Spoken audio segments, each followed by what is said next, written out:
নমস্কার বন্ধুরা, রিপাস গার্ডেনে আপনাদের স্বাগত। আমি অর্কিডের অনেক ভিডিও পোস্ট করেছি। আজকে বলবো যারা নতুন অর্কিড শুরু করবেন বলে মনে করেছেন তারা কিন্তু ডেনড্রোবিয়াম দিয়ে শুরু করবেন। ডেনড্রোবিয়াম খুবই সহজে হয় এবং অতটা যত্ন লাগে না, এবং একটু জল সারাদিনে যদি দুবার জল দেওয়া যায় তাহলেই ডেনড্রোবিয়ামে ভালো ফুল পাওয়া যায়। খাবার হিসেবে 19-19 দিলেই যথেষ্ট।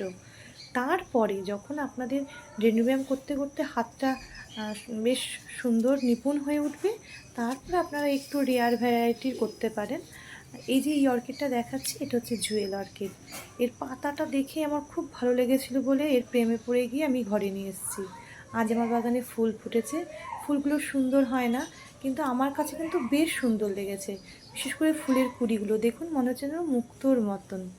আর ফুলটা ছোট হলে আমার খুবই খুবই সবাই বলে যে এই জুয়েল অর্কিডের ফুল অত সুন্দর নয়, কিন্তু আমার ভালো লেগেছে। আর করতে পারেন এই গ্রাউন্ড অর্কিড, এটাও খুব সুন্দর।